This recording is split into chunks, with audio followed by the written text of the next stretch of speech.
From the rain-soaked streets of a city that keeps its books in the dark, Calloway Bay Radio presents Endless Noir. Tonight, The Interested Party.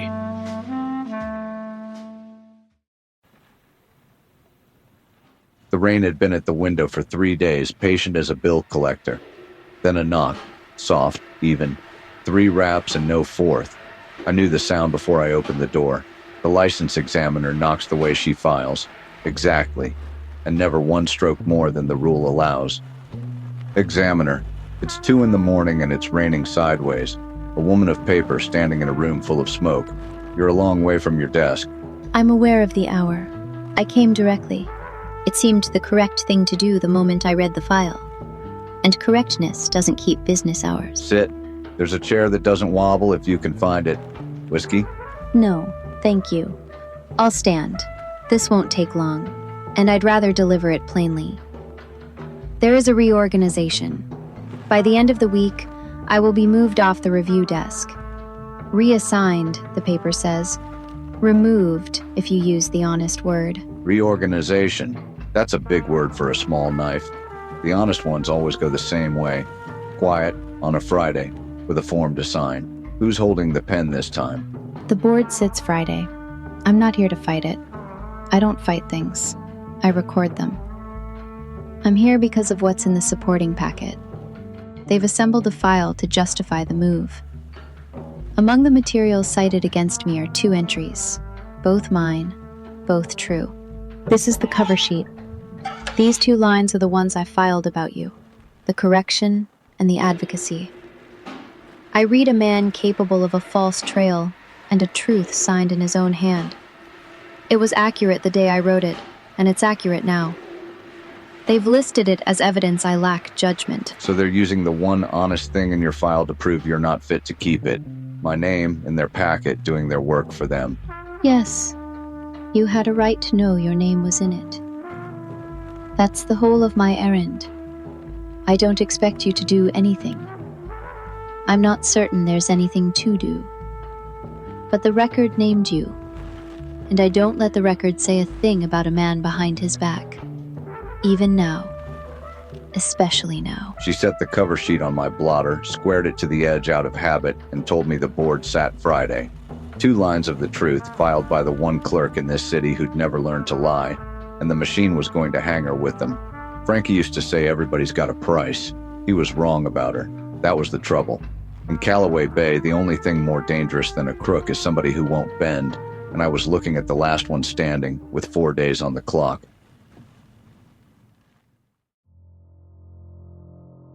The back room at the Chronicle smelled of hot lead and cold coffee, and Flynn was already reading over my shoulder before I'd got my hat off.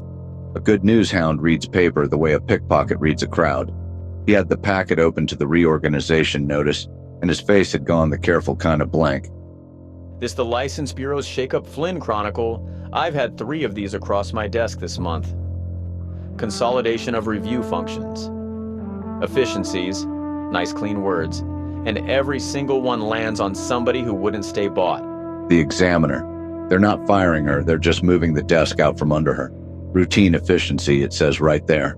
Routine's the costume, not the corpse. An examiner who can't be leaned on isn't a scandal, pal. She's an inconvenience. And this city doesn't jail its inconveniences. It files them, reassigns them somewhere with no signature and no teeth, and calls it good government. They need a reason to move her. What's the reason? That's the ugly part. Turn the page and the only exhibit they list. One entry where she put an honest word on the record about a private operator. She told the truth about a man once in writing. That's the whole file. So they're calling the truth bias, and the bias is what pries her loose. The operator in the file? That's me, isn't it?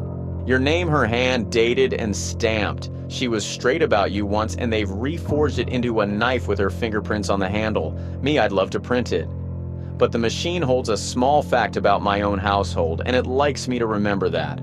So I hand you the thread, and I keep my byline off it. Frankie's stool sits empty for less. So there it was, tidy as a filing cabinet. Nobody at the top had reached down for her. The city was just cleaning house the way it always did, and the broom it had picked up was her one honest word about me. Her decency, sharpened and turned around, aimed at her own throat. I'd walked in wanting a name. Flynn had given me the machine instead, and the machine had my name in it already. Time, friends, is the one thing this city never gives back. The Calvert Watch Company builds 17 jewel movements that keep it to the second, through rain, rough handling, and late nights. Calvert, the second hand you can trust. And now, the conclusion of the interested party. The snow came down on the board hall steps the way it comes down on everything in this city. Slow, patient, covering what it can't clean. She stood under the lamp with a folder held flat against the cold, the way nobody's taught to hold one in years. The Examiner, the one desk in the whole machine I've never learned to work. Examiner. I'll say it plain, since plain's the only language you keep. Friday's session, the reorg board. I'm going to walk into it as a named party. Interested? On the record. The complaint alleges a personal tie between us influenced a filing. You propose to answer an allegation of a hidden interest by declaring the interest. A whisper only works in the dark. You drag the tie out under the lamp, say it out loud in a room that writes everything down, and there's nothing left to whisper. It stops being a scandal. It starts being a fact. Then understand what the fact is before you make it. You are asking to be cross-filed beside me as an interested party. That entry is permanent. It links your name to mine in the record, and it does not come out. I've spent 35 cases keeping my name off every page in this town. The one that was ever mine got scraped off a door in the cold. Figures the first ink I sign is next to yours. I want it said correctly. I have no authority to remove that link. Not next year, not ever. I could not unfile it if you came back and begged me to. Do you understand what you are asking me to write? I understand it, file it. She wrote nothing down. She never does, out on the steps. She carries it and files it clean, the way nobody teaches anymore. But she nodded once, and the snow filled the space where an answer should have gone. A man spends his whole life staying off the ledger, then walks up on a cold night and asks the one honest hand in the machine to write him in permanent, right next to the only person in it he can't afford to be tied to. Friday, I'd find out what a name costs when you spend it on purpose.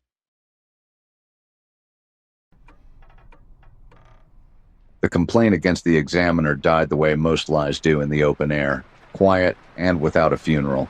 She'd answered every line of it in a Friday session, and a thing that can be answered is nowhere left to live. By morning, she had her review desk back, and I had the kind of headache you can't blame on the bottle. Coffee sunshine. Real coffee, since we're apparently celebrating. She keeps her chair, the machine keeps its hat and coat, and strolls off to try again next week. That the win? That's the win. She's the only honest gear left in the whole apparatus, Dale. You don't let them pull her for being clean. No. You just walk down and file a statement of support to keep her. In your own hand. Signed. Which is a funny thing for a man who scraped his own name off the door to do on a Tuesday. It was Friday. It was the one thing you had that this city could never put on paper. And you spent it. 34 cases you kept that blank. Now you're cross-filed right next to her. In the record. In ink. She can't be scratched out without scratching you. Congratulations. Your company now. She set the cup down and didn't say the rest because she didn't have to. The girl at that desk was safe, and the city hadn't moved an inch. I'd kept an honest name honest by tying it to mine, and mine wasn't supposed to exist. Frankie used to say a man who signs anything in this town has just told them where to find him. I'd finally gone and signed, not to save my skin, to keep hers. The one page they could never write me onto, I'd written myself, and there's no ink in Calloway Bay that lifts. Rain again. In Calloway Bay, it's always coming down somewhere, on somebody who had it coming and somebody who didn't. The phone will ring soon enough. It always does. A man can hide most things, friends, but never a cheap hat. The Meridian Hat Company has blocked fine felt for gentlemen since 1908. Rainproof, wind-steady, and shaped to keep your business under the brim where it belongs. Meridian, the hat that keeps its shape and yours. And now, our second feature, The Man on the Page. The cold had come down on Calloway Bay like a verdict. No fog to soften it, just hard stars and frost writing its own name across my office glass, right over the ghost of the one somebody scraped off the door last year. A name that was never mine. Dale had the desk lamp lit and a plain envelope in her hand, and for once she wasn't reaching for the joke. It came by hand, Sunshine. No stamp, no return, just your number typed on the front. It's from the Licensing Bureau. They want you to answer a question. Read it to me, Dale. The short version. It's late and the bottle's already got opinions about my judgment. Short version? You put your name on their reorganization record. First thing of theirs you ever signed. And some clerk went looking behind it and found nothing there. So now there's a standing question with your number on it. Appear and be entered in the register, or close the office for good. 35 cases they could paper every soul in this city but me. I hand them one signature, and that's the thing that finally lets them ask who I am. There's a time on it. And a desk number. It's her desk, the examiner's. The one person in that building you can't buy, can't rattle, and can't sweet talk. The only desk in the whole machine you don't know how to work. I knew that desk. I'd stood in front of it once and watched an honest woman nearly lose her chair for telling the plain truth about me. Now the truth had my number in a tray, and it wanted me sitting across from the one instrument in Calloway Bay that writes down only what's so. I walked it on foot. No cab, no fog to duck into. Just a cold that scrubbed the streets down to the stone and hard stars that didn't blink. For once, the whole city could watch me coming, and I found I didn't care for the feeling. The bureau was dark but for one window. Behind it, at her desk after hours, the examiner was waiting with a ledger open and her coat still on. The notice said, "Your desk, examiner. After hours, no less. You keep late company for a woman who does everything by the book." You signed your name onto the reorganization record. That created a party of record, with no file behind it. The regulation is plain. A party of record either sits to be entered or the license lapses. I did not write the rule. I only keep it. And if I sit, what is it you'd put down about a man like me? What is true? Not one word of favor, not one word against you. That is the only way I know how to hold a pen. You have been afraid of the wrong people your whole life, mister. That's the trap, though, isn't it? Every other soul in this town lies with a form and calls it business. You're the one gear that won't bend, which makes you the exact gear that finally sets me down on paper straight. The office opens at 8. Come, or don't. If you sit, I enter you true. If you don't, the door closes on its own by regulation, and I do nothing at all. Decide before the doors. She'd read me in file only what was so. No favor, no malice, no room to work. And once her pen was down, there'd be no lifting it again. Not by her, not by me, not by anybody in Calloway Bay who ever wanted a piece of either one of us.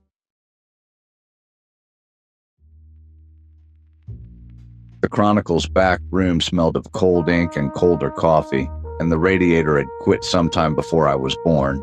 That's where Flynn found me. Flynn of the Chronicle, the fast one. The only Flynn left in this story now that the others scraped off my glass. He pulled a chair he didn't need and leaned in the way newsmen do when they're holding something you'll want. Here's your out and it's clean, so listen. A question like yours doesn't have to get answered, it can just expire. Quiet withdrawal, lapsed on a technicality, slid to the bottom of a tray where nobody digs. You stay a ghost. You've been a ghost for 35 stories, pal. You can be one for the 36th. And the catch. There's always a catch on a free door, Flynn. I've never once walked through one that didn't cost somebody the frame. The catch has a desk, your examiner. Kill the question instead of answering it and it doesn't die. It just sits there, cross-filed next to her name, half open, waiting for the next hungry supervisor to pry it back up and finish what that complaint started. So there it is, flat. You stay invisible, she pays, you get entered, you pay. That's the whole arithmetic, and it doesn't come out even for anybody. The Dodge was real. It was mine for the taking, the way every Dodge in this town had always been mine, easy as leaving a bar tab open. All it cost was a half question left hanging over an honest woman's desk for some clerk with a slow afternoon to open up and read out loud. Friends, the night runs long in this town, and nobody knows it better than the man who works it. That's why night people reach for lamplight coffee. Slow roasted, honest, and strong enough to keep a fellow's eyes where they belong. Open. Lamplight, the cup that keeps the night shift honest. And now, the conclusion of the man on the page. I came back before 8, before the office opened, before the Dodge could do its quiet work in some tray downstairs. The cold hadn't let up all night, neither had I. The examiner had the ledger squared to the edge of the desk and a chair pulled out, like she'd known which way I'd break. I'm not taking thee out, examiner. I'm not leaving that thing hanging over your desk for somebody else to open. Enter me. Whatever's true, write it down. Then sit. Height, weight. Eyes, gray. Occupation, investigator, licensed, in continuous practice. Address of record, the office on the 3rd floor. I put down what I can see and what I can verify, and nothing I can't. Name. Her pen came up over the one line that mattered, the line the whole city had been trying to fill for a year. She held it there a moment, then she set it down again on the line below and left the one above it clean. Blank. Because blank was the true answer, and she only ever wrote what was true. I don't invent one to fill a space. The line stays as it is. That is not a gap in the file. That is the file. Known, not named. Entered. Accurate. Complete. Your license stands. She closed the book on a real man, read down every line and finished, and left my name where it had always lived. Nowhere at all. A true finished thing can't be unmade. I'd kept the one thing this city could never take off me, and I'd spent the thing I never knew I had to spend, the dark to disappear into. Calloway Bay finally had me on paper. It just couldn't spell me. Morning came up hard and clear over Calloway Bay. No rain to blur the edges of it, the harbor sheeted in a frost that wouldn't give till noon. Dale had the coffee going before I got the door open, the way she does when she's decided we're going to talk about something whether I like it or not. You're in early, Dale, earlier than the sun, and it beat most everybody. You spent the whole year on one question. Don't tell me you didn't. I typed the bills. Whether a man could go all the way through this town without ever once getting written down. And now you've got your answer. And I'm the one who has to say it out loud, because you never will. He can't. Not anymore. That was the price of the year, the whole of it. And it's paid. There's usually a line for this, something weary and wise about what a thing like that runs a man and how the city never... Don't. Not this time. You don't get the neat little sentence, and I'm not going to hand it to you so you can file it and feel square. You paid. It's done. The city can see you now.